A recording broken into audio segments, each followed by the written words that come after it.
तेरी धूल से बढ़ के तेरी धूप। হঠাৎ করে পুষ্পা বাবু সিন্ডিকেটের মিটিং ডাকলো কে?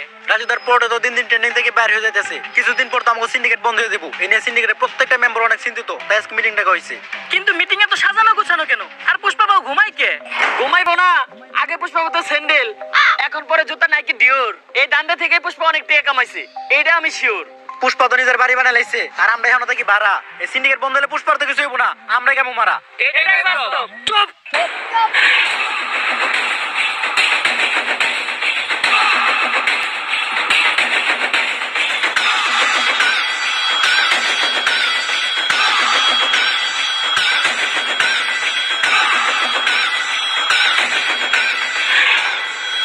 একদম চুপ।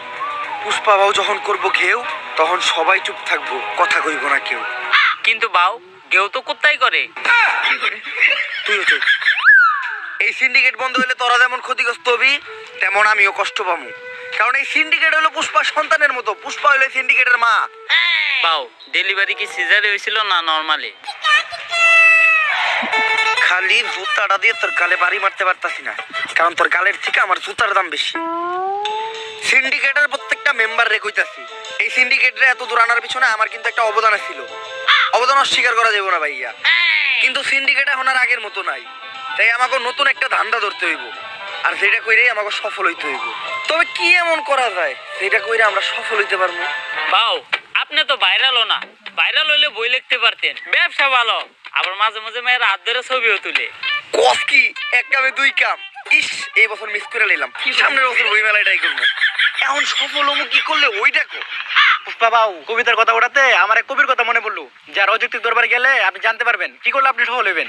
কে সেই মহান কবি? কবি প্রাক্তনেন্দ্রনাথ। কিন্তু ভাউ একটা সমস্যা আছে, উনি শুধু মেয়েদের হাতই ধরে, আর কোনো পুরুষ না, শুধু মেয়েদের সাথে দেখা করে। সমস্যা নাই বাউ, এই কামের লিগা তো আমাকে শিবাল্লি ভাবি আছেই। একটা কবিতা মাথায় এলো, একটা কবিতা মাথায় এলো। আগুন না জ্বালালে কয়েল জ্বলবে না, কয়েল না জ্বললে ধোঁয়া উড়বে না, ধোঁয়া না উড়লে মশা মরবে না, আগুন না জ্বালালে কয়েল জ্বলবে না। কবিতাটা তাড়াতাড়ি লিখে লাই। কবিগুরু, আরে শিবাল্লি তুমি আসছো, কিন্তু এত দেরি হলো কেন? তুমি আসবা শুই না আমি বসে আছি একা, গোলাপান সব তারাই দিছি, কয়ে লাগছি একদম ফাঁকা। তা আমার জন্য গোলাপ ফুল আনছো? গোলাপ তো আনে নাই, কিন্তু ফুল আনছি গাঁদা, কারণ আপনার মাথার চুল সাদা।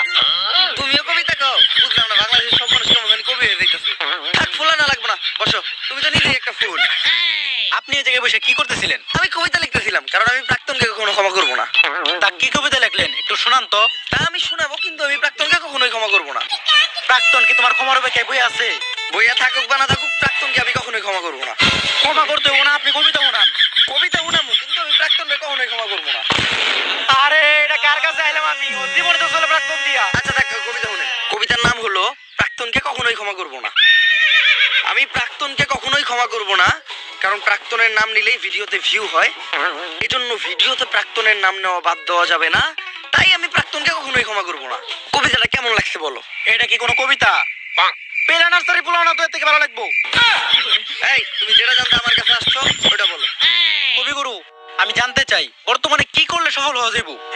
বর্তমানে সফল হইতে গেলে প্রাক্তনকে দিয়ে ব্যবসা করতে হইব, যেটা আমি নিজেই করি, আর আজকে আমি সফল। ওইটা সবাই করতে পারবো না, কিন্তু তোমরা চাইলে সেলুনের ব্যবসা দিতে পারো, কারণ সেলুনের ব্যবসা যারাই শুরু করছে তারাই আজকে সফল। ঠিক আছে কবিগুরু, আমি যাই, কিন্তু যাওয়ার আগে একটা কথা মনে রাখো, প্রাক্তনকে কিন্তু আমি কখনো ক্ষমা করবো না। তোর প্রাক্তনের নানির গালি ঘর।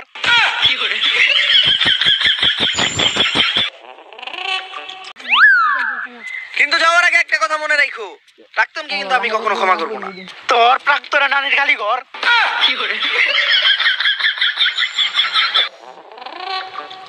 তাইলে এই ঘটনা সফল হইতে গেলে আমাকে এখন একটা সেলুন দিতে হইব। এর লেগেই তো দেখতেছি ইদানিং দিয়ে না হেই একটা করে সেলুন দেয়। যা এখন একটা সেলুন দেওয়ার ব্যবস্থা কর। বাউ চাইলেও সবাই সেলুনের ব্যবসা দিতে পারবো না। সেলুনের ব্যবসা দিতে হইলেও কিছু যোগ্যতা লাগে। হয় আপনার টিকটকার হইতে হইব, নইলে আপনার বউ ব্যবসা করতে হইব। এই টিকটক না করে তো জীবন থেকে একটা পিছিয়ে গেলাম। যেমনি হোক সেলুনের ব্যবসা করে সফল আমার হইতে হইব। এখন তুই আগে কহ, কেমনে আমি একজন টিকটকার হবো? বাউ আমাগো এলাকায় একজন টিকটক বিশেষজ্ঞ স্যার আছে, যে আপনার এক ক্লাসে পুরো প্রফেশনাল সাবজেক্ট টিকটকার বানিয়ে দিব। তাইলে ওর কাছে এলো।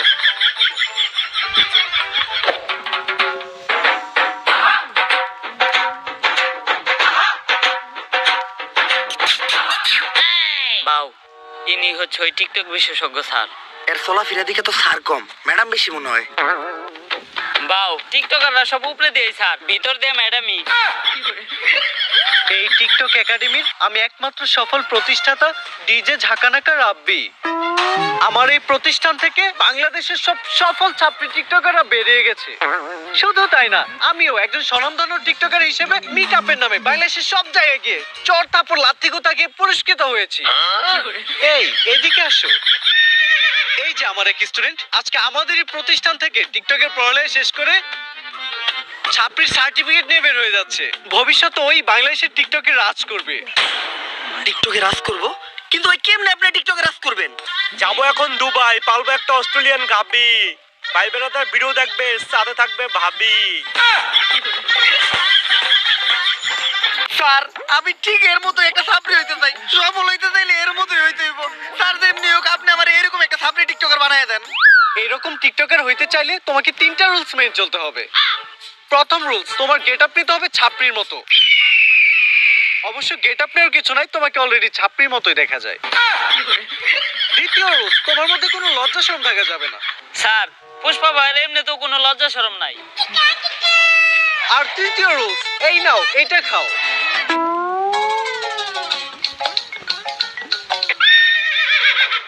এটা কি স্যার?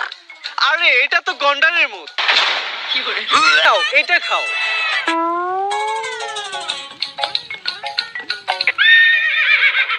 এটা কি স্যার?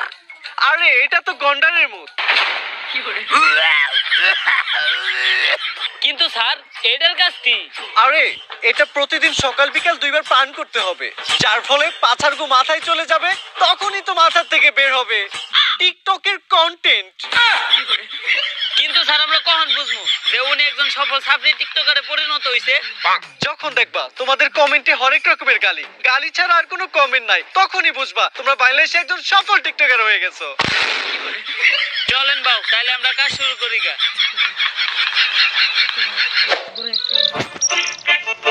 বাউ, একটা চিন্তা আমার মাথায় ঘুরতাছে, সেলুনের ব্যবসা তো টিকটকাররাও করে, বউ ব্যবসায়ীরাও করে, আপনি এই দুইটার মাঝখানে টিকটকার ওয়ার্ডাই বাইছে নিলেন কেন? আমি যত নিচেই নামি, বউ ব্যবসা করে খামু, এত নিচে নামতে পারবো না। যেহেতু আমি পুরুষ, যতদিন আছে জান ততদিন আমি ধরে রাখবো মান সম্মান। বাউ, আপনি সুর হইলেও ইমানদার আছেন। স্যার তো এটা প্রতিদিন সকাল বিকাল 2 বেলা খাইতে কইলো, এমনি খাইলে তো অনেক দেরি লেগে যাইবো, আর আমি সবার থেকে এই সেলুন ব্যবসায় পিছিয়ে যাবো। আর তুই তো জানোস পুষ্পা ঝুঁকেগা নেই। এখন কি করা যায় কত? বাউ, আপনি এটা পুরাটা এক লগে খেয়ে ফেলান, ওষুধ তো আর জানে না সকাল বিকাল কি। তুই তো ভালো বুদ্ধি দিছস।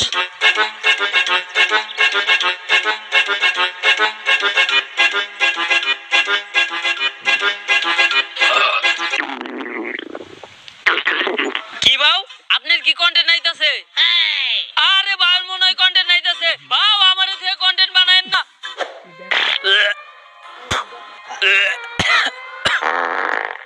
বাউ, আপনি কি কন্টেন্ট বানান, আর কন্টেন্ট এত গন্ধ কে?